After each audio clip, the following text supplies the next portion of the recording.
Before we start, as usual, if we can spend a few moments looking at the state of our mind and cultivating the altruistic intention so that this session can become beneficial to both oneself and others.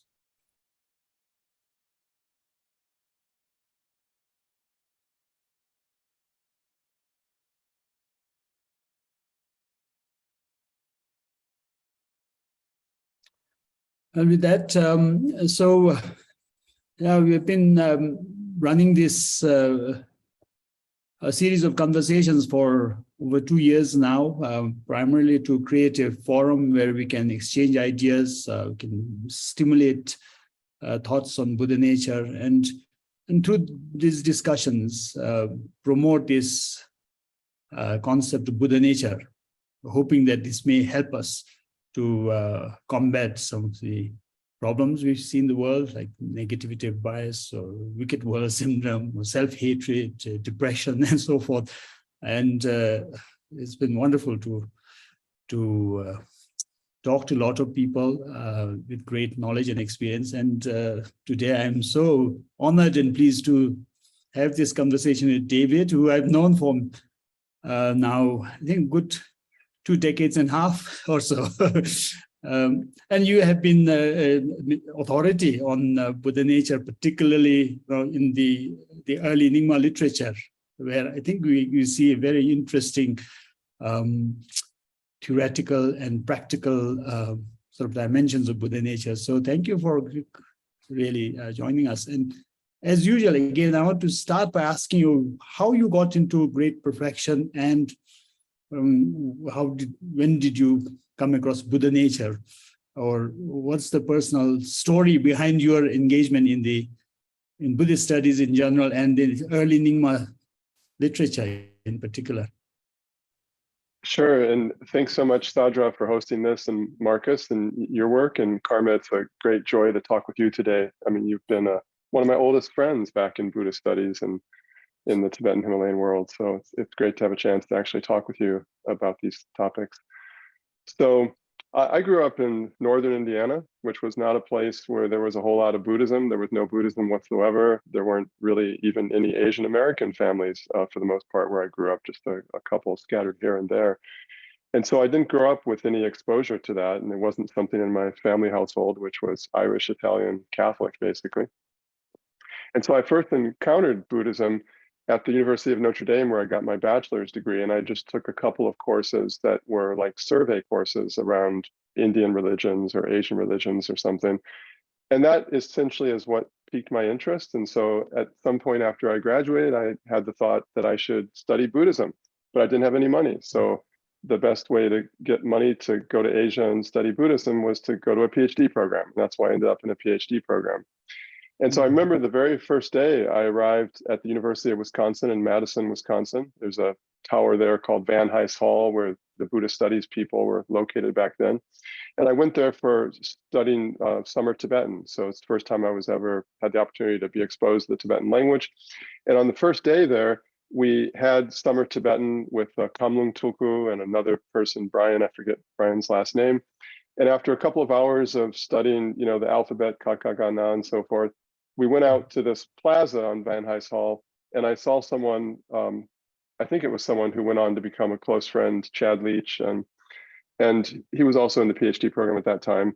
And I saw he had a book, and I said, "What's that book?"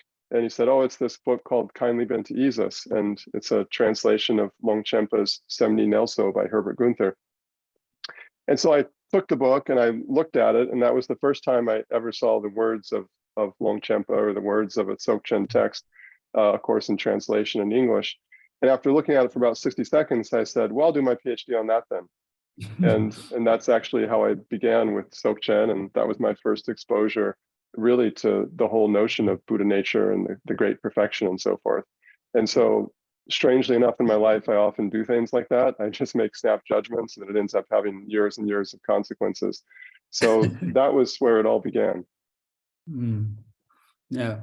Those years of consequences, were they enjoyable? And at this stage, when you look back at your long career of studying Buddha nature related literature and great perfection, materials.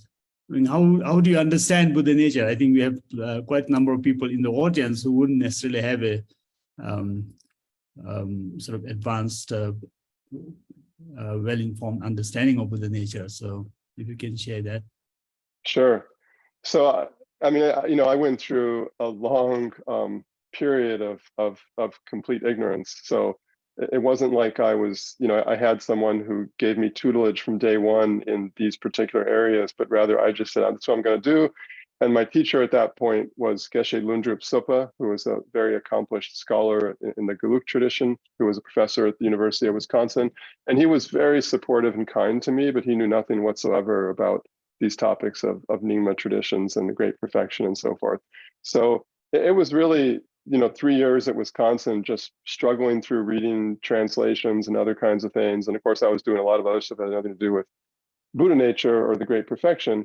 And then I ended up being in Asia more or less for the next 4 years. And that's where I really began to get the opportunity to work with Nyingmapa teachers of various kinds and go through these. But I can still remember in that first year, I think I was going back and forth between Varanasi and Kathmandu.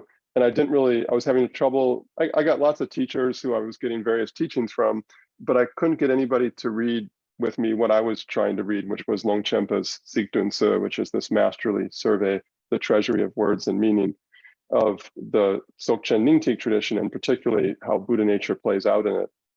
And I can still remember back then sitting in my little place by myself trying to read this Tibetan text, which I could make no sense of whatsoever. And it was just, like fantastic visions. And not like visions like a meditation, but more just like visions of what this might mean and so forth. So I still have that acute memory back then of trying to struggle through with what is this stuff, without some kind, quiet voice giving me a deliberate exposure to it. And in some ways, I think that was really great because it gave me the chance to be generative. It gave me the chance to really encounter just how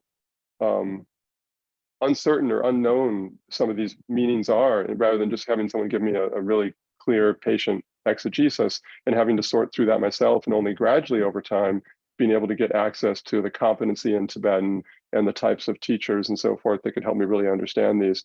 And I still remember the larger issues that I was thinking about with regards to Buddha nature, which I still think of today. And I'll just maybe list those out. So one would be, and these are all pretty obvious questions that have been there about Buddha nature from the start, and that I think Tibetans were struggling with in the 11th and 12th and 13th and 14th century when they wrote the text that I'm most concerned with.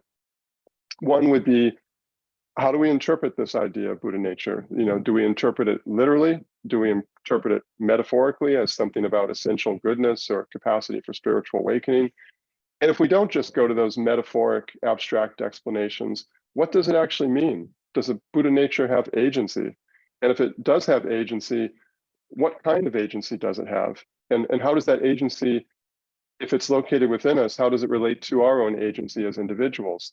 And then I also wondered about, how does Buddha nature relate to other forms of what we call the Buddha? How does it relate to the historical Buddha? How does it relate to the capacity of other individuals to become awakened Buddhas? How does it relate to the Buddhas that govern over Pure Lands? And that particularly led me to think a lot about, here's this minute internal dimension we call a Buddha nature. And then there's these visions we have in Mahayana sutras in particular of these vast cosmological Buddhas that are just huge and massive. And they're home to billions of worlds that are in the pores of their skin and arrayed above their joined hands in a stack of galaxies and so forth. So you have this like most internal, intimate form of a Buddha, and then you have this external, vast, cavernous forms of Buddhas. How do they relate to each other? And then finally, what's the implication for practice? This is, of course, in a lot of early Indian Buddha nature scriptures. You read them and you wonder, okay, so what exactly do you do again? Or what's the implications of this for contemplative practice or ritual practice? And on the other side, what's the implication of this for philosophical concerns about the nature of knowledge and the nature of the mind and how we understand the body and agency and ethics, et cetera? What's the theoretical implications of Buddha nature? And finally, I think one of the things that I kept coming back to is, why are so many core Buddha nature scriptures characterized by aesthetics, by strongly aesthetic uses of literature, allegories, metaphors, striking images, narratives, as opposed to, like a focus on logical analysis and so forth. And I spent a lot of time thinking about that. Why is that the case? Why is there that convergence? How do we think through such text? What does it mean to do philosophy through such context? So those are just big background questions that I had when I first encountered Indian Buddha nature text, and I brought with me as I began to study Dzogchen materials and see how they began to respond and create entire complex systems that went in very different directions. Wow, well, you have laid out such a vast, diverse sort of system that Buddha nature is actually, the different ways to look at it and the controversies around them. If we look at how Buddha nature was introduced in Tibet, in the early part of the transmission of Buddhism to Tibet, since you specialize in that area, what sort of form of Buddha nature? I mean, you earlier laid out the different understandings or different aspects of Buddha nature teachings. We know the Buddha nature sutras were mostly translated, but we don't quite know how rigorously they were studied or taught. The Ratnagotra Vibhaga, the classic on Buddha nature, has not reached Tibet then. So what would be the situation of Buddha nature teachings in the early translation period? Well, I think, as you said, there were some of these great Mahayana classics on Buddha nature that were translated and made available to people. And certainly that's one source of understanding. I think another source of understanding that's just as important is through the tantric materials. And so we have a kind of difficult understanding of the nature of Tantra during this time period. Of course, during the 8th and 9th century in particular, because the imperial authorities proscribed certain forms of Tantra from being circulated, but we know, in fact, they were translated and circulated and disseminated in a variety of ways. And so they were exposed to these images of Buddhas, which I think is directly pertinent to Buddha nature, through these cosmological visions. We know that Mahavairochana, the Vairochana as this resplendent cosmological Buddha, and the supporting Mahayana Sutras and early Vajrayana Tantric materials were definitely a core part of imperial Buddhism during this time period. And in addition, there were these other transmissions that were happening that were a bit more subterranean, not approved by the imperial translation houses and so forth, of Mahayoga materials in particular. And there, I think Buddha nature is all over the place. And when I talk about Buddha nature, I'm not necessarily looking for a term such as Tathagata Garbha or its Tibetan equivalent, but I'm looking for what I see as the ideas behind that. And I think that's all over Mahayoga literature from start to finish in terms of thinking about the human body, the human mind, our capacity for enlightenment, the divine nature of our senses, etc. So I think they were exposed to that in that way as well. And then even back then, of course, my interest being primarily in the 11th through 14th century with Dzogchen traditions, I'm interested in how Dzogchen began to evolve in Tibet. And I think it evolved in ways that were both reflective about those Mahayana materials, but were also reflective about those tantric materials. And Dzogchen in the beginning was like a creative amalgamation that was drawing upon both of these, which continued right up into the 14th century. Yeah, so talking about Dzogchen, the Dzogchen teachings or the Dzogchen approach seem to have a very different way of theorizing and also applying Buddha nature through the Tekche practices. I think you translate that as breakthrough, if I'm not wrong, and then the Tögel direct transcendence practice. Is unlike even the sort of Anuttara Yoga tantras, other sort of big tantric treatment of Buddha nature theory and practice, the Dzogchen system seem to have a very different take on actualizing Buddha nature. Can you elaborate a bit on that, how the Dzogchen sort of approach is vis-a-vis Buddha nature? I think when we think about Dzogchen, it's really important to realize that it's a family group of traditions that are very, very different from each other.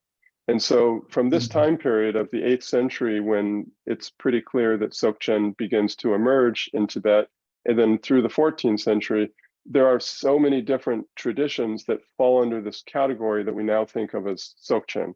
And some of them called themselves as Dzogchen. Some of them called themselves primarily by other terms, like they called themselves the Chiti, the crown pith, or they called themselves the Yangti Nakpo, the black quintessence, or the Brahmse core, the cycle of the Brahmins, and the Dzogchen Nyingtik tradition, or the seminal heart tradition.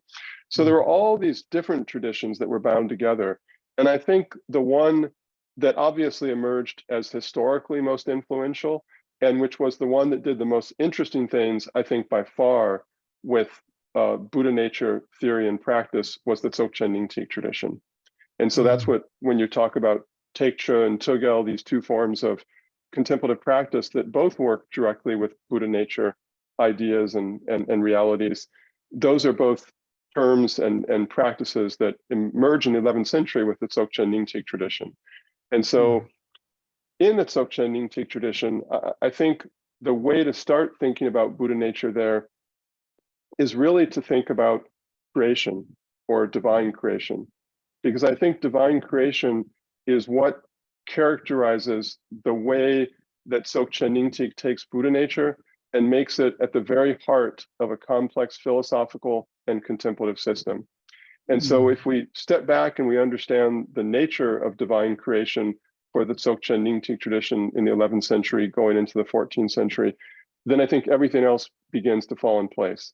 And so I've spent a lot of time thinking about that, and just to give some basics about it, karmic creation is a more dominant form in Indian Buddhism that we hear a lot about in philosophical circles. It's all over the Abhidharma Kosha and so many other materials, where basically the creation of life, the creation of the worlds, the creation of in general, the paradigm is a karmic paradigm. That creation happens because of volitionally, emotionally infused volitional acts by life, by body, speech, and mind, and so forth. And the consequences of those actions are what create our bodies, they create our minds, they're what drive us from death across rebirth into reincarnational forms. They also drive the formation of galaxies. They have these notion of 4 eons, where eons are created, they endure, they're destroyed, and then they're just empty for a long time. And after they're empty for a long time, what causes the galaxy and the worlds to reemerge? It's the stirrings of karmic residue, the residue of all those volitional acts of living beings over time. And so that's something we talk a lot about, like karmic creation and the karmic paradigm, the whole notion of the 12 interdependent links of co-emergent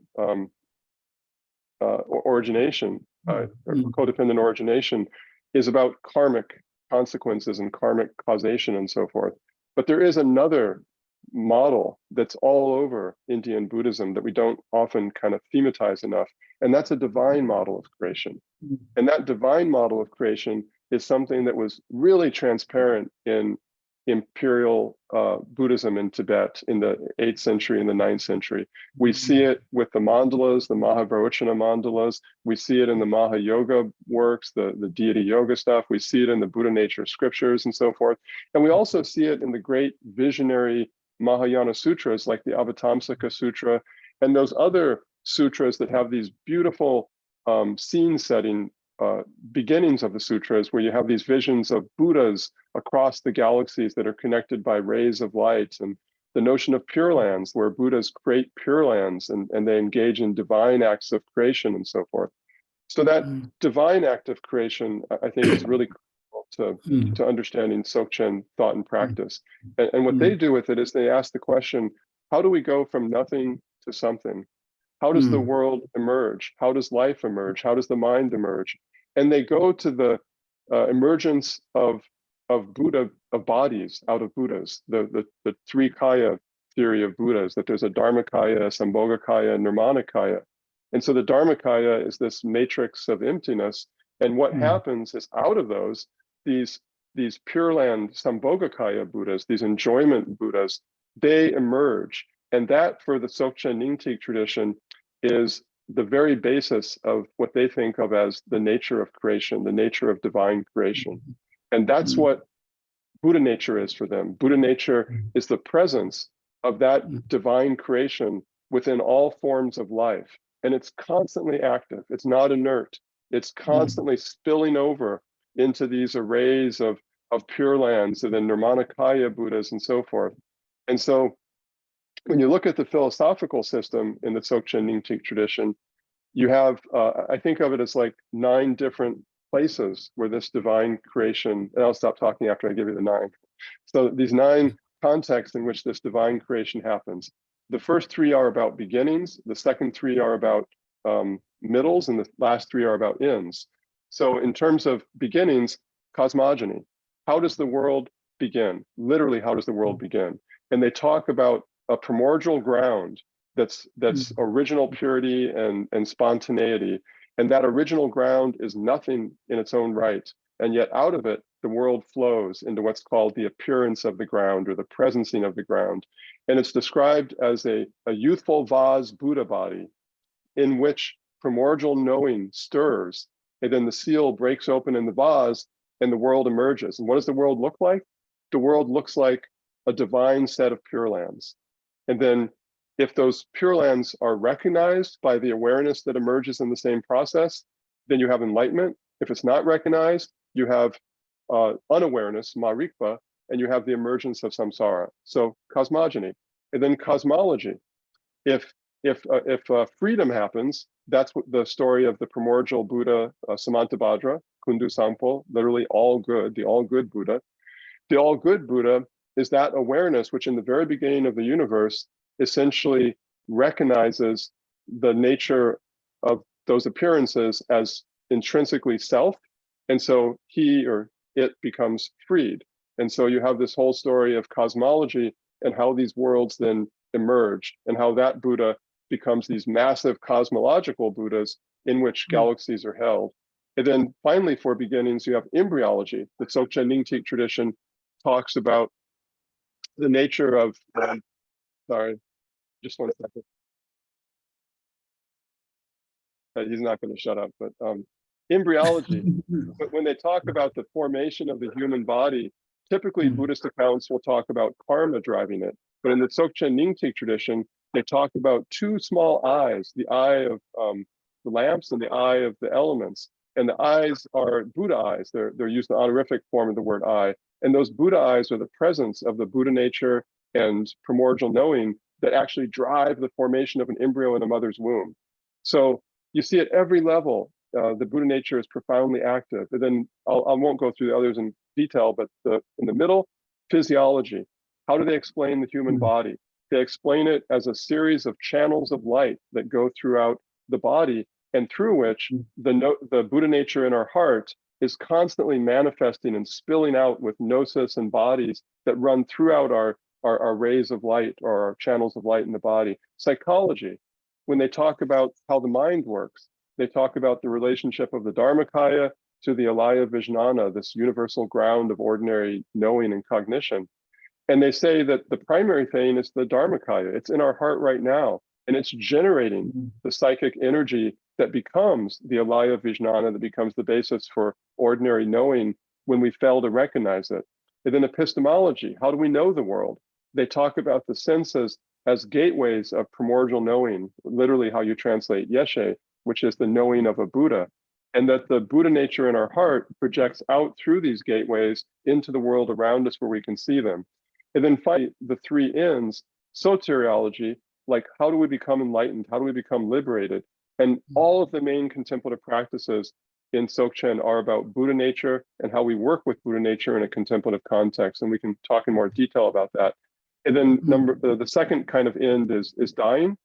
So the conventional explanation of dying in Indian Buddhism is you die, and then your karma leads you to be rebirth and so forth.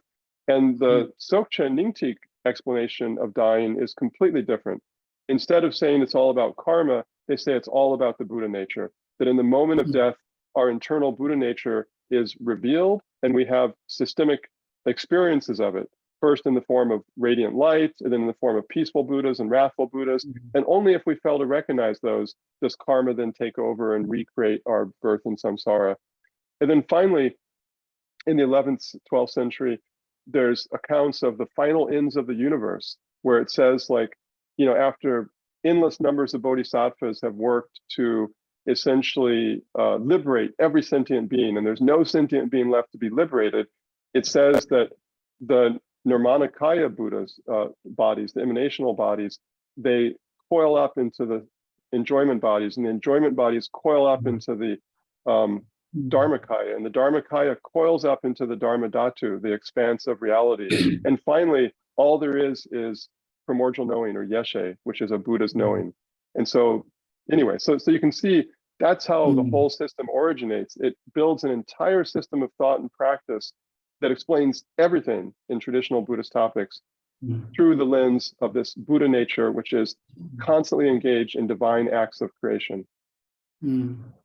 Wow. Well, so the ground you're talking about, isn't it? The Shi, which is the Buddha nature, and everything being, as you put it, radiation of the awareness. So almost everything being reduced to Buddha nature. It's, what do you call it? Cell, dung, is expression, radiation.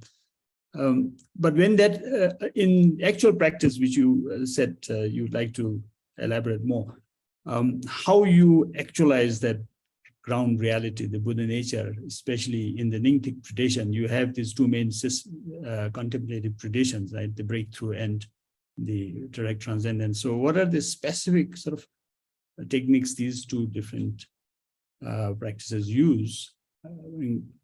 For instance, for direct transcendence, you talk a lot about how light is being used, especially light being channeled from the heart through the eyes into the physical sort of world. How is that presented in the Nyingtik teachings? So one of the most applying them, right? Yeah. So that question of practice, which has always befuddled many people looking at Buddha nature stuff in India, where you wonder, like, so what's the practical implications of this? Is it just are these Tony Robbins style sutras, just inspirational talks like you can be a Buddha too and so forth? Or are there actual consequences for how we go about practice? And is there a kind of agency within us that we're engaging in these contemplative practices that are Buddha nature based? And I think the core thing around that is the question of effort and effortlessness. And what does effortlessness look like in the context of Buddhist meditation? If the agency is primarily with this internal Buddha nature that, like you said, has this capacity to be expressive, cell, effulgent, dong, adorning, gen.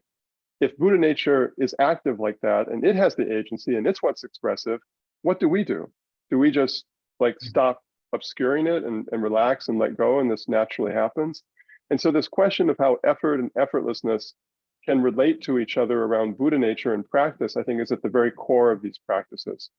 And so the breakthrough practice is one that is very interesting. If you look at just the text, putting aside the issue about how it's taught, and it's taught in many ways. People will often receive it in one way and say, "Oh, you don't understand how it's taught." Well, I mean, I don't understand all the ways it's taught. No, I don't. But I certainly understand a number of the ways it's been taught, and they're taught in very different ways.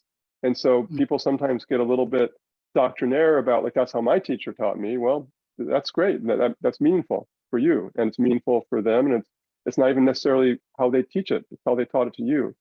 So the text, one of the things that characterizes the early literature about breakthrough meditation, or teikcha, which literally means cutting through rigidity or cutting through resistance, is that it's highly aesthetic in character, just like the early Buddha nature scriptures, which have so much like aesthetic language, beautiful, interesting allegories, symbolic decodings, metaphors, striking images.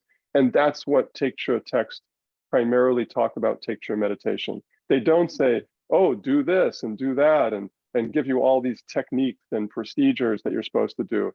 That's not the way that breakthrough meditation is presented in the early literature. Instead, it's these highly aesthetic presentations of images, evocative symbols, the 5 kinds of freedom, primordial freedom, naked freedom, freedom from constraints, and so forth. And so, I've thought a lot about, like, how are we supposed to understand this, and how does it relate to Buddha nature? And I've tended to think of these as basically about emergent experiences. So it's not about using techniques to, like, script through a series of procedural actions that produce experiences, but rather it presumes you're already having these experiences. Perhaps you've already done a lot of practices, and at this point you don't need those techniques and procedures, but you need ways to work through these emergent experiences that you're having, or perhaps you have a natural disposition. At any rate, how do we work through these emergent experiences, which in the Nyingma literature are typically put into a threefold set of radiance, bliss, and non-conceptuality, desel, mitokpa. And so I think of Tekcha practice as really primarily focused on how do we work with emergent experiences, and how can we draw upon highly aesthetic forms of language and also visual symbols to help people make sense of these experiences without falling back on, like, technical procedural instruction, do this, do that, and so forth. And that really it's about, the idea is that you're trying to have an experience of this internal Buddha nature without drawing upon these procedural set of actions that characterize things like deity yoga, which are very complex. Do this, do that, dissolve this, visualize this, do this with your hands, etc. Or the variety of subtle body practices, which are called perfection phase or completion phase practices, where you're told, do this breathing, do this posture, visualize this channel, move this colored sphere from here to there in conjunction with your breath, and so forth. So many different instructions. But here the idea is Buddha nature is your primary reality. It's not something that you're creating. It's not something that's inert and still that you're having to just dig through and find and wake up and so forth. It's already awake. The issue is you don't recognize it, you don't see it. And under the conditions of non-recognition, you've created, a typical metaphor they'll use is like a very complicated metaphor of the sun and light and clouds and so forth, and how the rain falls and the sun hits the rain and it produces clouds, and the clouds obscure the sun. And then we think somehow the sun isn't dynamic and active because we don't see it. So in the same way, the Buddha nature within our hearts, and typically they'll say there's the peaceful deities in our hearts and the wrathful deities in our crown. And so the heart's called Sita, palace. Sita is just the Tibetan transliteration of the Sanskrit word chitta, which means mind, but here it means the spirit mind, the heart mind. And that's the 42 peaceful deities, which is how Buddha nature manifests in the heart. And then Buddha nature manifests in the head, which is called the conch chamber, because like a conch, the skull is white and smooth and so forth. So in the conch chamber, you have the 58 wrathful deities. So breakthrough meditation is, in the absence of any procedural instructions, just essentially understanding and working with these emergent experiences that we're having of that Buddha nature. How do we proceed? And then the direct transcendence is very different. So typically they'll talk about breakthrough as an effortless practice, because there's no effort applied in the sense of procedural instructions and actions. And they'll call direct transcendence an effortful practice, because there are processes, there are procedures, there are focuses, there are postures that you hold your body in, there are things that you focus your mind on, etc. And there are adjustments that you make depending upon what your experience are. But the basic idea, without going into it in great detail, is that you have three different contexts. You can look at the sun, you can look at the sky, and actually talks about looking at lamps, but you can also look in complete darkness with open eyes, and you wait. You do not visualize, you don't force the appearance of anything, but you wait. And the idea is that our internal Buddha nature, which is constantly manifesting in our body, will begin to flood our perceptual field of experience, and we'll begin to see it. So rather than it being clouded by all of these karmic projections and emotionally distorted projections, we actually see the undiluted, spontaneous self-presentation of the Buddha nature within our heart as it flows through these internal channels, which are called nirvana channels. So the typical body, subtle body that has the 3 channels, those are called samsaric channels.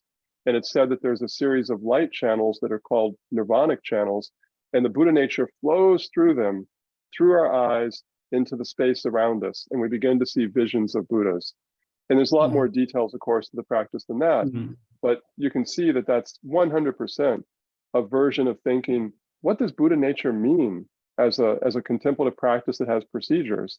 Well, if it's within our heart, how can we coax it forth? How can we let it flow forth into our perceptual field of experience? I think it's quite clear. It comes out very clearly that the effort is, well, not the effort, actually, there is no effort in most practices. It's a system without contrivance and without much effort is how it's often characterized.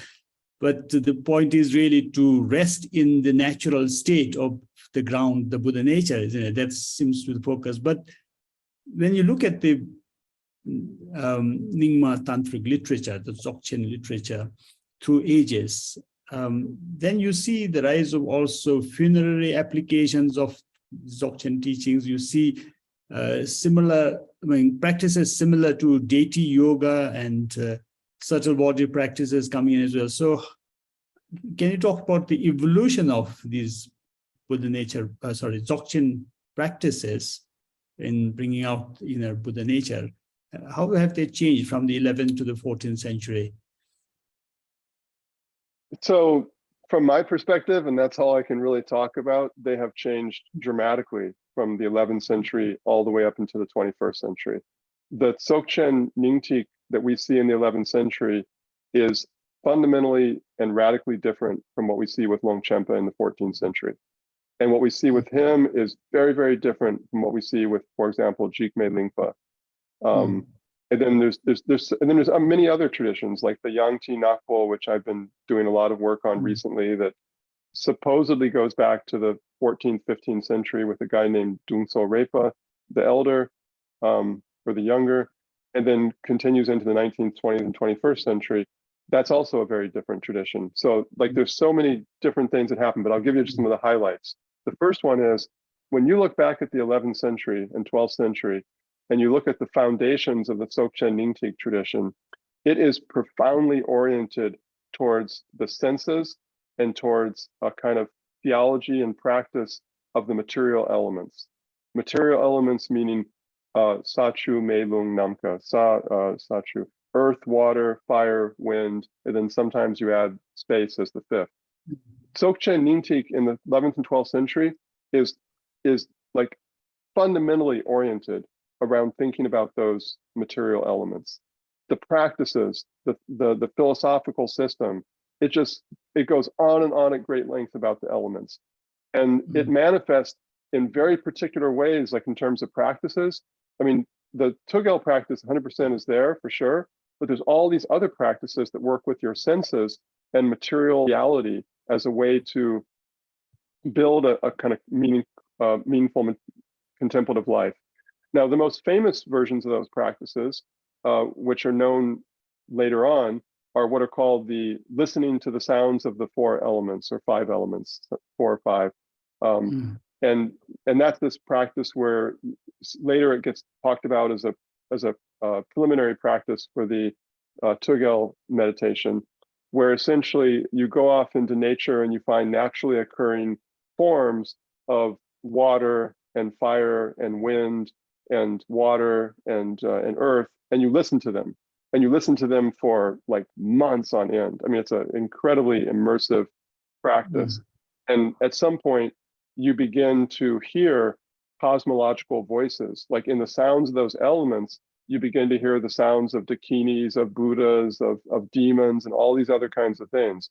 But those are not the only practices of material elements in the early Dzogchen Nyingtik tradition. You have practices about how do you taste the elements? How do you smell the elements? How do you touch the elements and so forth? And there's all these recipes. For example, there are recipes that tell you hey, put this together with this, mix it up, bury it in the ground for 3 days, pull it out, and smell it. And that's called, smelling the scent of the 4 elements. And then there's this whole complex philosophical system around the elements and how they work with time, how they relate to the changes of the seasons, the changes of time in a particular day, the changes of the years over the 12-year kind of calendar. And they also talk about bodies. Like everybody has a body of that's dominated by a certain element. So you can say, oh, I'm a yogi with a body of water, or she's a yogini with the body of fire. And depending upon which element dominates in your body, you're told to do different kinds of practices at different kinds of the day and so forth. And there's also just a lot of other orientation around our physical senses, not just our visual sense, which is what dominates later Dzogchen traditions, but our physical senses. So I spend a lot of my time back in those traditions, which I've really grown to love. And when I compare those to Longchenpa, which was really, what I spent all my 20s and 30s kind of studying primarily, and who I still love, I see it as being very, very different. Longchenpa has really fundamentally changed the tradition. And the thing about Longchenpa is you see everything that was there in the older tradition. Like I think of him as an encyclopedist. He doesn't leave anything out for the most part. Like he keeps stuff, but you can sense, at least I do sense that it's not aligned with him. Like he doesn't have the same passion for the elements and for these sensory practices and so forth. Like his passions are elsewhere. And so even though the materials are still there, the passion and the interest has shifted register. I think he's much more focused on the Togel meditation and the Taiktra meditation, and a relatively slim set of preliminary practices that go hand in hand with it. He's much more focused on his vision of bodhicitta, of the enlightened mind, than he is of this kind of transformation of matter and the senses and so forth. So I just think it's a very different tradition, which it's taken me a long time to appreciate that. And I remember many years ago, I was studying these earlier texts, and I was talking to Ron Davidson, a well-known Tibetologist and Indologist of Tantric Buddhism, and he said, well, don't think that Longchenpa is saying the same thing as those 17 tantras, which were the canonical basis of Nyingtik in the 11th century. And it's a very obvious comment, because Longchenpa is 300 years later, and he's got his own agenda and so forth. But for me, it was a really important moment, because I thought, that's a good point, And so I started looking at those older traditions, not through the filter of Longchenpa, but in their own right. And then when we zoom forward to Jigme Lingpa, for example, to mention, probably the most famous Dzogchen figure in the last 3 centuries, it's just very, very different in character. What he's doing is so different from Longchenpa. He's much more interested in sadhanas and in deity yoga, and thinking about the possibilities of deity yoga as an individual and a collective practice, and how we could change those or transform those in relationship to kind of Dzogchen Nyingtik principles and so on. And he doesn't seem to have a whole lot of interest in the material theology or the material practices and the sensory practices. He very famously said, oh, even those sounds of the element practices, he says, like, oh, nobody does these anymore, and, et cetera, et cetera. So it's a very different system. Like Longchenpa preserves everything, but when you get to Jigme Lingpa and you compare that to 11th, 12th century Nyingtik practices and thought systems, I mean, yes, there's continuity, but it's very, very different. And then when you zoom forward to Mipam, whose primary goal seems to be to work out this philosophical system in relationship to other Tibetan Buddhist sects, I mean, it's just, again, very, very different from the older traditions. That said, and we don't have time to get into this today, there are a lot of other diversity that's happening. And one of the things that's been very revelatory for me over the past couple of years is James Gentry and I started to decide, hey, let's review all of the dark retreat literature. Let's look at all the ways the Nyingma tradition worked with darkness as a contemplative practice for these visionary practices of Tugel. And that led us gradually to this Yangti Nakpo tradition, which is so different in character. from these other Dzogchen traditions. And that's pretty late. We don't know how much of it goes back to the 15th century, but clearly it gets revived and so, re-revealed in the 19th and 20th century. And that's just a very different and very interesting twist. And I think there's many other stories to be told about how Dzogchen is just not one thing, even though in the last 30 or 40 years, I think our dominant ways of talking are to say, oh, this is what Dzogchen is. It's about Teksha and Togel, and there's these preliminary practices that you do, like the Korde Rushen, the differentiation of samsara and nirvana, where you act crazily, and the sounds of the elements, and then these preliminaries of body, speech, and mind, where you visualize whoms in different ways and so forth. And that's all great, and that all goes back a long time, 1,000 years ago. But there's many other changes that happen over time. Well, wonderful. I suppose all this diversity and the changes that happen are, in fact, themselves sort of allowed by the openness, the flexibility, the dynamism that is sort of part of the Great Perfection tradition. I think at this point, maybe we'll take questions from the audience. If there are questions posted on Zoom or on Facebook. Sure, Marcus, yes, there are a number of questions definitely coming through. Let's see. So since you were just talking, David, about your work with the Nyingtik Nakpo stuff, there's a question about your current work.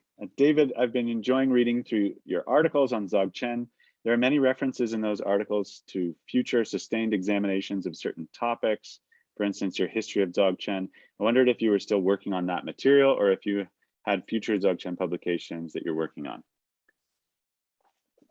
So I guess they're just asking what you're doing now. Yeah, gotcha. Okay. So my life's a little bit complicated. So like many years ago, I wrote 4 large books and completed them. One was a translation and annotation of Longchenpa's The Treasury of Words and Meaning. One was a kind of philosophical contemplative look at the Dzogchen Nyingtik and all its various aspects. One was looking at cosmological traditions and how they manifested in Longchenpa's life. And that's a third book. And a fourth book was a very deep dive into the scriptures and literature and how they all relate to each other and so on. And then what happened was 2 things. One, like all those years, I'd been looking for commentaries on the 17 tantras, which are the original scriptural base of the Dzogchen Nyingtik tradition. And they manifested in about 15 years ago or so, or 20 years ago. And suddenly I had like 5,000 pages of commentary on the text that I'd been working with, these terse aphoristic scriptural tantras. And they were not easy to read. They're challenging. And so I thought like, oh, I don't want to publish these when I have these books I should read, but they weren't like a hop, skip, and a jump to read. And then the other thing that happened was at that point, I began to go back to Karma's way of framing this gathering today. To me, the question I keep asking myself is, how am I beneficial to people in this world? And I felt a deep commitment to Tibetan people and Himalayan people, and I felt the need to work on that, and not simply to be a professor and publish books and so forth. And so I've spent many years of my life doing work back in Tibet that have nothing to do with Buddhism, with entrepreneurship, education, technology, and so forth. And so the combination of those 2 things really detoured me for a while. And then about 11 years ago, we had the opportunity at the University of Virginia to start something in regards to contemplation. And so we started what has become one of the largest centers in the world, focused on thinking about contemplation in the context of our educational systems, the Contemplative Sciences Center. And that was a lot of work too, but it did bring me back to thinking about contemplation and working at it in an applied context, and also brought me back from Asia to focus on the United States as well. And so over the last 4 years, I've been able to successfully gradually get myself back into the world of creating and writing text and so forth. And so unfortunately, I started new projects like the Dark Retreat project that James and I are working on. But I am now working back on these things, and I'm working back on those commentaries on the 17 tantras, which I spend a lot of hours every week with various people around the country working on, trying to translate. And so I have a series of leaves over the next 4 years where, even while I continue to help with the Contemplative Science Center, I'm going to be producing those books finally. So those things will start to emerge. I just finished a piece on divine creation that will come out in this volume in honor of Janet Gatso, I guess, next year. I've also finishing up a big piece on effort and effortlessness that will come out in a journal, hopefully before the year is over. So that's kind of where things are. Wonderful. Thank you. I'm looking forward to a lot of that. That's some exciting stuff, actually. Me too. We've been waiting quite a while for some of these things. So thank you. So how about a more technical question?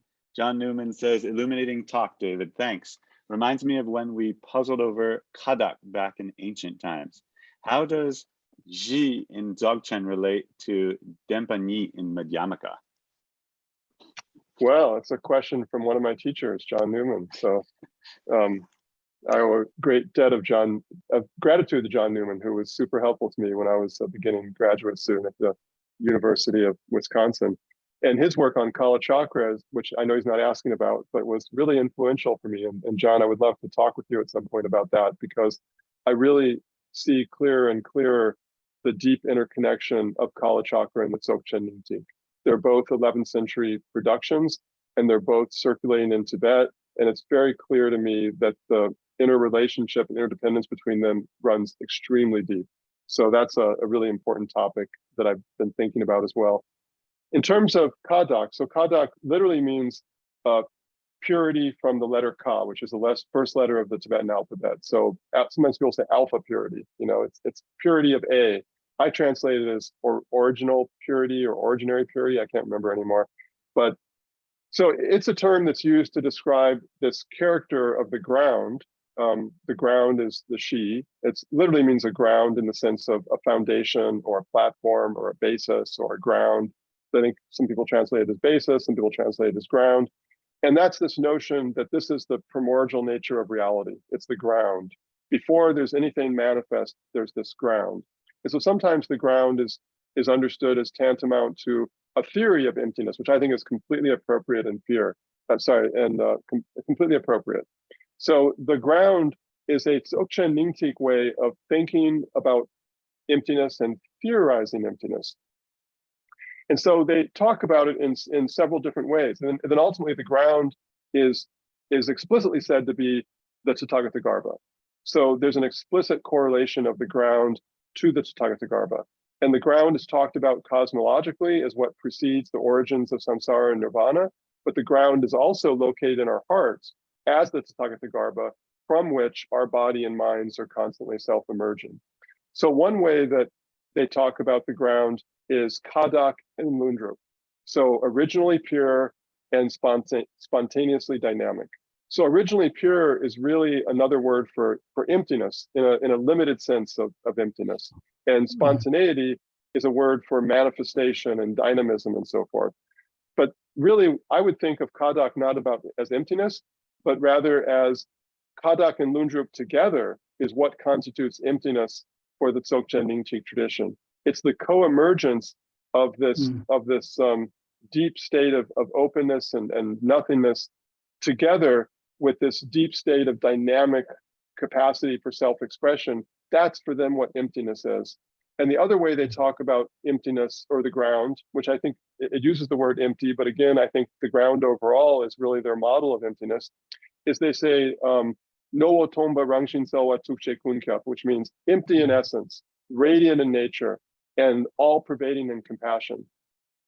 And those threefold aspects of the ground are the other dominant way of representing the ground. So I see that as a way of theorizing emptiness, that emptiness is both empty in character, but it's also radiant in nature, and it's also resonant and capable of awareness, intelligence. And in fact, they gloss all-pervading compassion, that third aspect of the ground, as having a nucleus, the same word for Tathagata-garbha, a garbha, of awareness, rikpa, that's what that means. And so the way that I would understand that is their theory of emptiness is that emptiness is both empty, but simultaneously radiant and simultaneously dynamically expressing itself and intelligent and aware in character. That's how they see these things. And so when I think we compare the notions of emptiness there to like the two truths and Madhyamaka and so forth, that's how we need to think about it. Now, if we think about the issue of like the ultimate and the conventional truth and so forth, there, Dzogchen Nyingtik has a much more nuanced position than the earlier Dzogchen traditions, which sometimes you might look at and say, my God, what happened to the conventional truth at all? You know, it's all about the ultimate truth. Like, can't understand what practice is, can't understand what a coherent philosophical system is, and so forth. And so I think in the Dzogchen Nyingtik tradition, you really have a serious, rigorous thinking through of the entire philosophical system. It's very, very detailed in character. But when we look at the two truths in particular, I think those map off best into two orders of reality for the Dzogchen Nyingtik, which is represented by karma, which is really the conventional truth, and primordial knowing, or yeshe, which is the ultimate truth. And that's the duality that governs the Dzogchen Nyingtik tradition. That's the challenge they see. How are these two related to each other? How do we understand the karmic model of creation and reality and the Gnostic, or the yeshe, the jnana, the primordial knowing level of reality? And so when they look at like all these ways of talking about the body and the mind and so forth, they keep saying the primary reality is the reality of primordial knowing. And that reality of primordial knowing is empty in character, but it is dynamic and self-organizing in expression. And it is the primary reality right now in our bodies, in our minds, in our world. And the karmic reality is a second order reality, because when we fail to recognize what's happening and we create dualism and dichotomization and so forth, then this karmic reality goes into effect. But it's like the clouds that hide the sun, but the sun is still there happening and doing all the work, but the clouds temporarily hide it from view. So that's how I would understand the two truths in Madhyamaka in relationship to the Dzogchen Nyingtik system. And are there any references to the ultimate truth in the Madhyamaka context, and sort of relate that to Kadak? The only person I can think of is Mipham, who makes a clear statement. The Kadak of Dzogchen is something that one has to explore through Prasangika Madhyamaka sort of reasoning. Yeah. You do, of course, in Longchenpa get comments about Prasangika Madhyamaka and so forth. And but I think in the end, he's not that interested in Mipham's project. I mean, you know, Mipham's interested in this project of like, let's take these great Mahayana philosophical systems everybody else is working on, and let's introduce a distinctively Dzogchen-based philosophical perspective on there.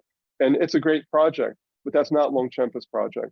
Longchenpa's project is more like, I'm going to give you this vision of all the different great Buddhist philosophical traditions and practical traditions.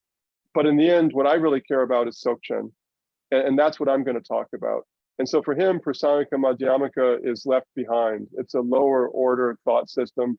It's one that he will say is it's great. It's the dominant, the most important way to think about emptiness in a Mahayana context. But for him, it's superseded by how Dzogchen Nyingtik thinks about those things. And I think that's the difference between Longchenpa and Mipham. So in many ways, they're very consonant with each other, but in other ways, they're very different from each other. So I think if I was to, imagine how Longchenpa might answer that if he was in the 21st century and was having this conversation, my thought would be that he would say that Prasangika Madhyamaka is an inadequate understanding of emptiness, but it's the best thing you have in the context of Mahayana philosophical thought. In fact, there's one really beautiful passage, I forget where it is exactly, but he critiques Chandrakirti, where he's talking about the nature of, I can't remember exactly verbatim the quote, but I remember more or less what the thrust was. He says that for Chandrakirti, Buddha manifestation looks like it's either the leftover of aspirations the Buddha made while he was a bodhisattva to benefit other living beings, or it's the effect of the karmic needs of his followers and so forth. And Longchenpa says that's just not adequate. The Buddha and the Buddha nature and the Buddha him or them herself are intrinsically dynamic in character. They don't need the leftovers of their aspirations, their bodhicitta aspirations as a bodhisattva. They don't need their followers' karmic engagements and so forth in order to be expressive or manifest, because an emptiness is inherently dynamic in character. And that's where he's going to criticize the Prasangika Madhyamaka. Mm-hmm. Right. Wow. Interesting stuff. So there's a lot of questions coming in from Facebook and on Zoom. So I'll try to answer one from Facebook as we haven't had one yet. So maybe I can combine a couple here. So one question is about your comment about Dzogchen literature tending more towards aesthetics rather than logical analysis. And someone's asking specifically about the Vajra or diamond as a metaphor for Buddha nature.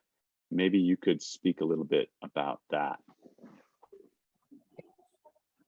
So on the first question, I mean, definitely I'm biased because like I'm not someone who shies away from analytical thought or logical thought. I mean, it's actually what comes easiest for me.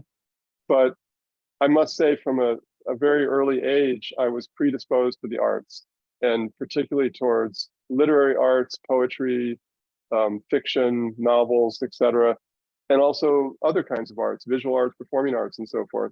And so what I always kind of wondered about as a child was, like, what kind of rigor is applicable in the type of experience and the type of processing we do when we read a poem, like a poem that is evocative, like Longchenpa's the Chuying Tzu, the Treasury of the Expansive Reality, or we read the Dueno Elegies of Rilke, and we feel these strong sentiments. We feel like we're learning something, but it's not the kind of learning we have when we go through like a rational argumentation that puts out the grounds for our basis and, you know, goes through these formal processes and so forth. And yet to me, it felt at least, and for me personally, more transformative than the kind of effect that reasoned argumentation had on me. And so I was always interested, how do these two relate to each other? How do they compare? And how can we understand the different kinds of rigor that apply in both of those contexts? How can logic be a transformative force for you and one that applies to contemplation, but also how can aesthetic experience be a transformative force for you? So one of the reasons that when I first picked up that Longchenpa's translation by Gunther and was immediately drawn to it was poetry, because I was looking at the poetry. And while Gunther's translations had some issues, there was some beautiful translation of the poetry in there as well. And that appealed to me immediately. Like, I recognized this is a philosophical poet or a poetic philosopher.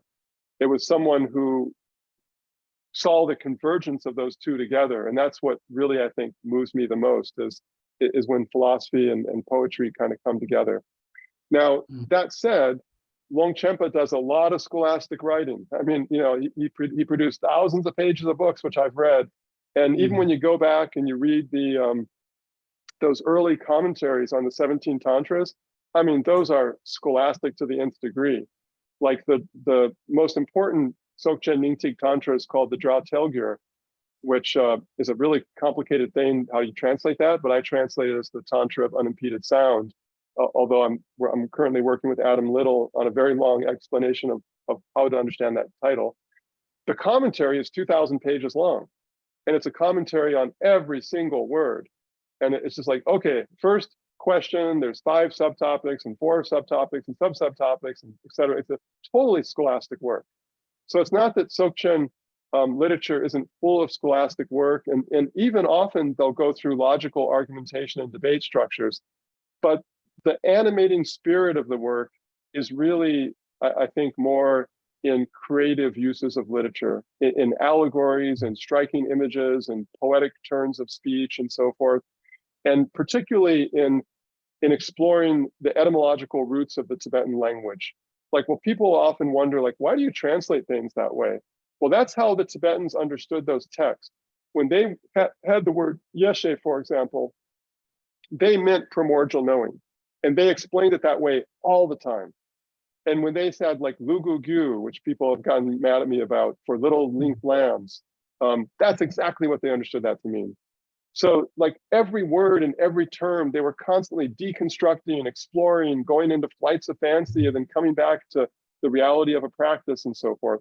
They were working through the medium of Tibetan language, even as they were going through deeply experiential kinds of practices and so forth. So to me, in those first 4 centuries, 11th, 12th, 13th, 14th century, poetry and creative uses of literary aesthetics are what are the driving force of the tradition, even though there is a lot of scholastic literature that's explaining that tradition. So, and I think that for them, it was crucial to how their thinking evolved in the way that you could work with Buddha nature, this internal hidden dimension that we want to get at. For them, you're not going to reason your way there, but you could through aesthetic uses of visual materials and literary materials and language and so forth, you could find your way there in a much better way than through reasoned argumentation. I mean, I think that's very clear, but how to explain the way that works, that's more complicated. If you look at Longchenpa's writings, they divide up his Dzogchen writings. I would divide them up really coarsely into 3 groups. There's the scholastic writings, which are like the Tsikdunsa and the Tekchoksa, the treasury of words and meanings, the treasury of the supreme vehicle, the Sapdun Gyatso, the great the ocean of profound meaning, so and a couple of others. These are his great scholastic works, and they're just very philosophical in a more conventional way. They're prose oriented. There's a lot of citations.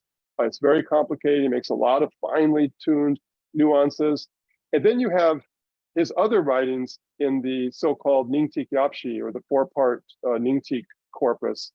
And some of those are the scholastic works, but the other parts are more practice oriented. And so they provide a lot of detail about, like, here's the history of the tradition, here's the sadhana, here's how you do this practice, here's more background information for how you do tugel, et cetera, et cetera. And then the really great works of Longchenpa's life, I think, I'm personal bias, are the poetic works of philosophy. And those are the Chuyingtse and the Nelukse in his 7 treasuries, the treasury of the expansive reality, the treasury of the abiding reality, and the poetic root verses of the Nelso Korsum, the trilogy of relaxation, and the Rangdrul Korsum, the trilogy of self-freedom, which are just like mind-blowing, exquisite works of poetry, but they're works that are totally rigorous. I mean, the way in which language is used and thought and experience is threaded throughout those is just phenomenal. And while the scholastic works are super interesting to a person like me, who's interested in all the details of everything, I mean, I think those works are far more powerful and have been more influential on Tibetans over time. The Vajra as a metaphor for Buddha nature, that's pretty clear in the Dzogchen Nyingtik tradition. It's most clearly expressed in terms of the the Wusel Dorje Ningpo, is that what it is? Like the nucleus or the core of the radiant adamantine reality. That's a key expression in the tradition from the beginning, and that really is another way of being expressed as Buddha nature. Now, if you look in the treasury of the words and meanings, the 3rd chapter is about Buddha nature. So the most famous scholastic structuring of Dzogchen thought is the so-called 11 topics. And those 11 topics are said to be the 11 topics of the Wusel Dorje Ningpo, the Vajra luminous, the luminous Vajra core. So what's the 11 topics of that? It's the ground, it's the strain from the ground, which is the formation of samsara. It's the pervasion of human existence by Buddha nature. That's the 3rd topic. And then the other topics go into the other stuff.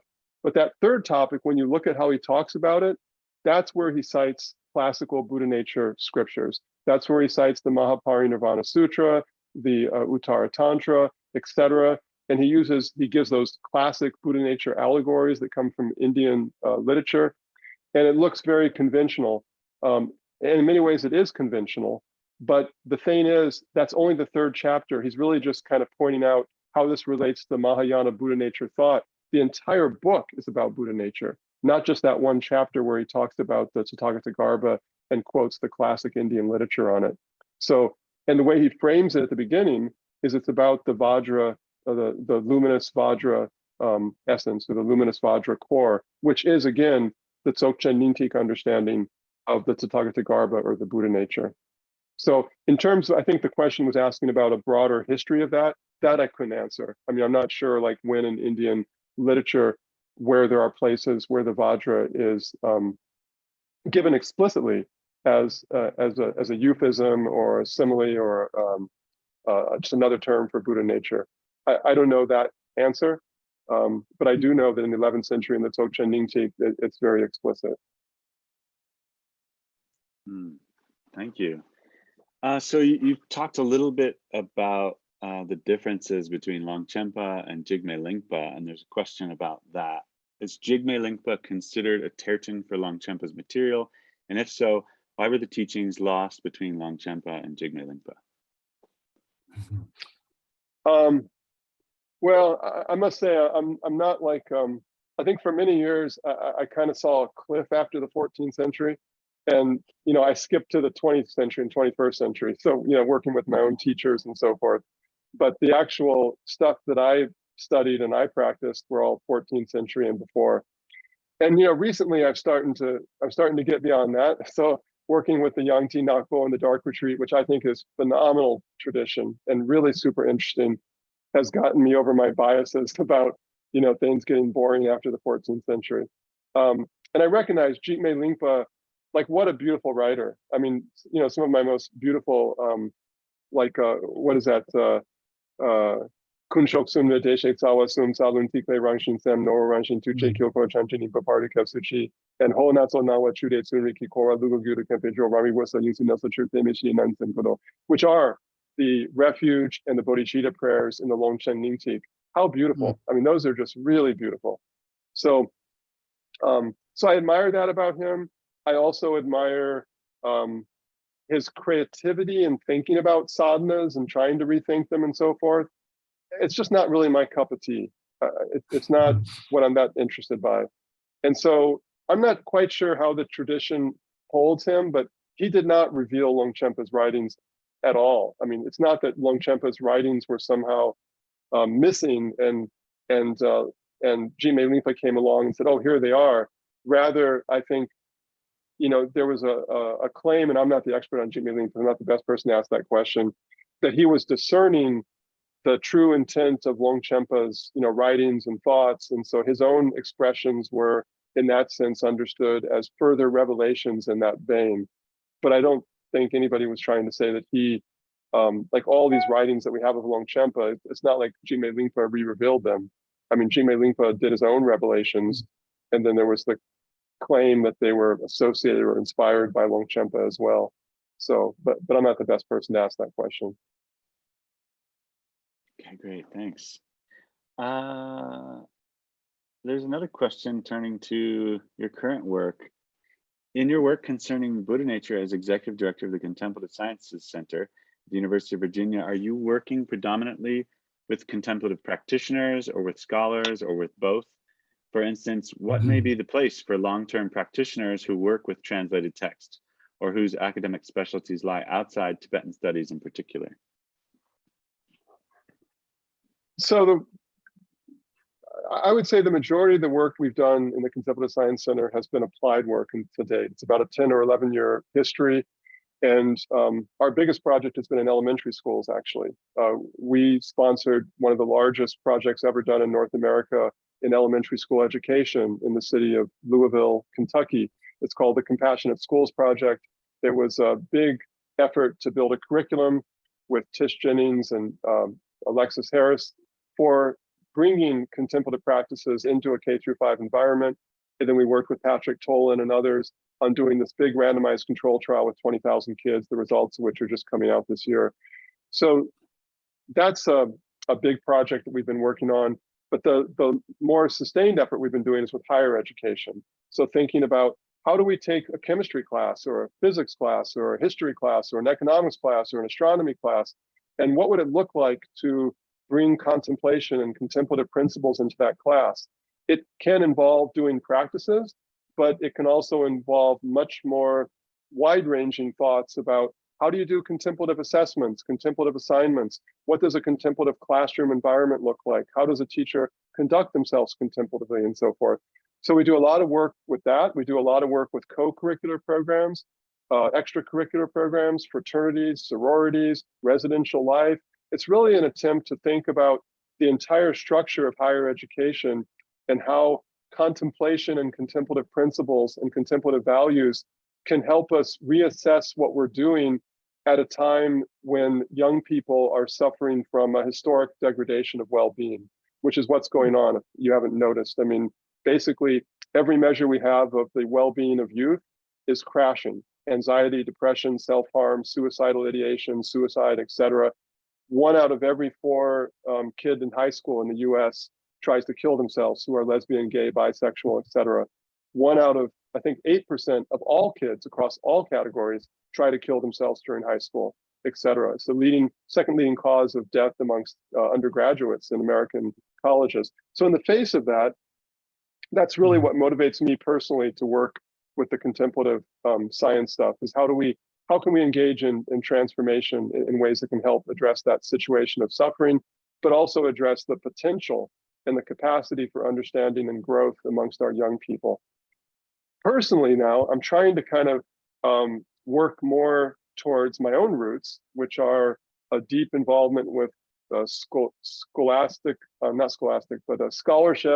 and also with historic traditions like Tibetan Buddhism and so forth, and think about how can we galvanize that work and people who teach in that, who transmit traditions, who have deep understandings of the literature, etc. How can we galvanize those people to help contribute to this other realm, this realm that's outside of our Buddhist transmitted lineages and so forth, like in public school systems or HR firms of companies and so forth. And what I've come up with recently as the way that I'm trying to do that, and I'm trying to work with other practitioners and teachers and scholars, is what I call the Generative Contemplation Initiative.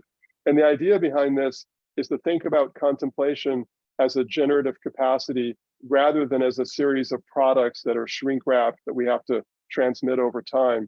And so the idea would be, when we look at language, we know it's generative. Like, you don't learn English or Tsongkha or Tibetan by memorizing a bunch of speeches. You learn principles that allow you to be generative. You learn vocabulary, you learn grammar, you learn context, and then you can go out and you can generate spoken and written language that's appropriate for the context, like we're doing right now. So what if we thought of contemplative traditions as generative in that way, as something that in Tibet, they had a deep fluency and literacy and contemplation that allowed them to generate endlessly varied forms of contemplation over time, whether one teacher teaching karma in one way and David in another way, or a tradition having 55 different variations of a practice that are constantly dynamically changing over time. Like, what if we thought of contemplation like that? Then the question would be, what are the building blocks of contemplation, the equivalent of a language vocabulary? Like, all the little pieces that go into forming a contemplation. And then what's the equivalent of a grammar of contemplation? Like, what are the ways that someone who's fluent in Tibetan Buddhist contemplation just knows instinctively how you can put these together or how you can't put them together, even though they can't necessarily explain it. Just like, I think if you ask Karma or I, like, oh, explain how you're using English, we'd be like, I haven't studied grammar for a while, and that's like, I don't do that. I'm not a grammarian. So I can speak English fluently, but I can't actually explain to you how the grammar works. So how do we explain that grammar? Then finally, the context, like time and space and philosophical context and all these contexts that animate contemplative systems. So that's my project these days. It's a very large project with others to look at Tibetan Buddhism initially, although ultimately I'd like to go beyond Tibetan Buddhism. But for me, that's what I know well in this world. And look at historic forms of these practices and contemporary forms, and look at all the variations of a given practice, and then try to understand what are the vocabularies, the grammars, the context that constitute these. And once we have a big body of materials, we're still working on this now, then the idea is to build a design process that would allow practitioners of contemplation, but also practitioners of arts, of like the arts of teaching at elementary school, or a practitioner in an HR department in a corporation, or a practitioner who's a doctor in a clinic, working together with them to design new practices that are appropriate for those forms of life in those contexts, drawing upon the fluency and literacy, but not actually translating a practice, not adapting a practice, not secularizing a practice, but rather generating a practice that's consonant with some of those principles. Well, that was what I want to ask you. Is my last question about how the Dzogchen teachings, the Dzogchen practices actually can be made more relevant to the wider world beyond the academic circles, beyond the circles of Tibetan Buddhist practitioners. I suppose Dzogchen will take a new shape as it transmits to the Western world in the 21st century. Longchenpa had his time where he had to mold that very philosophical system, Dzogchen. Jigmelingpa probably had a very ritualistic form of Dzogchen practice based on what was happening around him. And I think Mipham definitely brought scholasticism and Dzogchen together, partly because he was responding to a very scholastic milieu. So in the same way as Dzogchen is transmitted to the West in the 21st century, as you now try to make it a more widely acceptable contemplative practice, what are the challenges? How soon would it really be able to trickle down to help, for instance, high school students or college students? What should the academics, the specialists like yourself, be prioritizing to make this process work faster?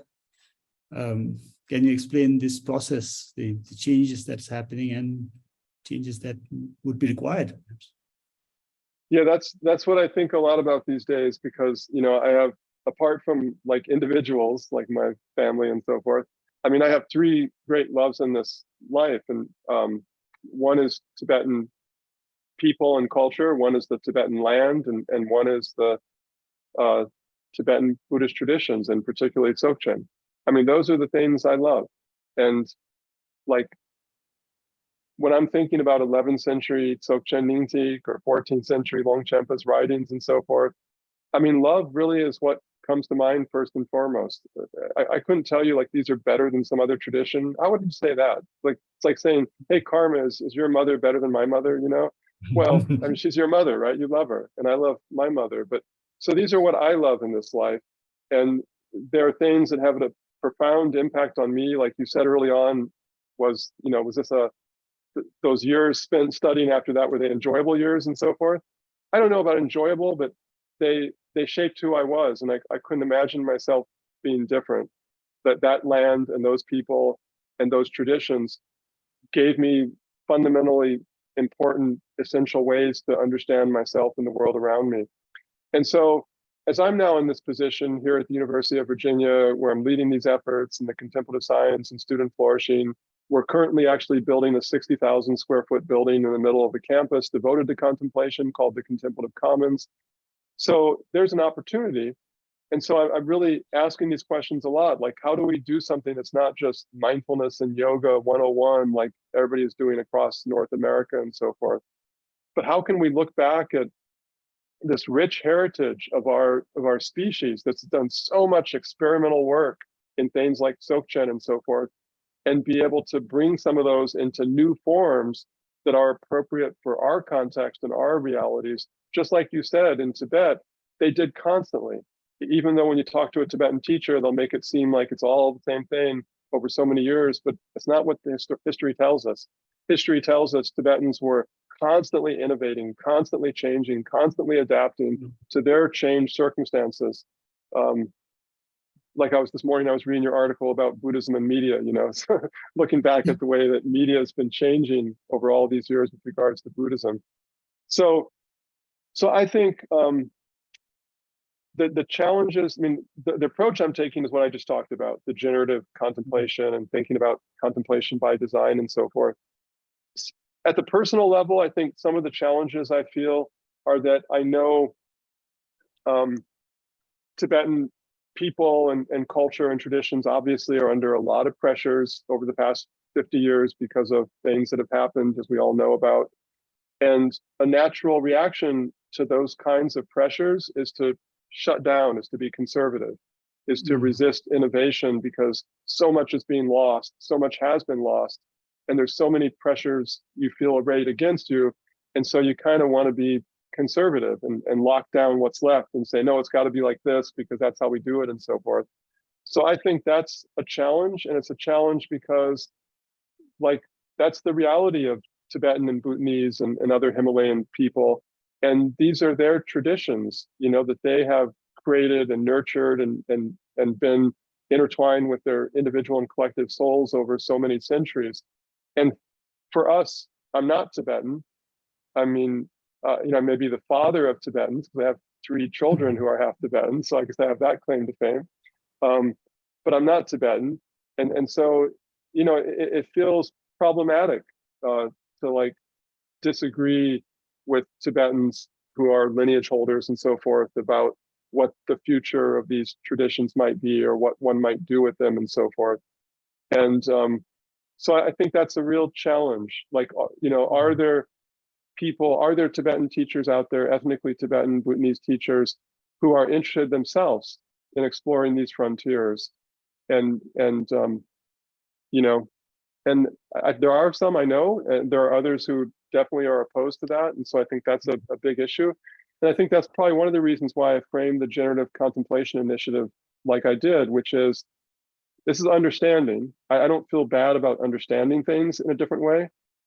But if we're not adapting, secularizing, altering, translating these practices from Tibet and Bhutan, but rather we're being inspired by how we've learned the way that they've developed contemplative fluency over so many centuries, that to me feels ethically a lot less problematic than just going in and saying, hey, I'm going to grab your practice.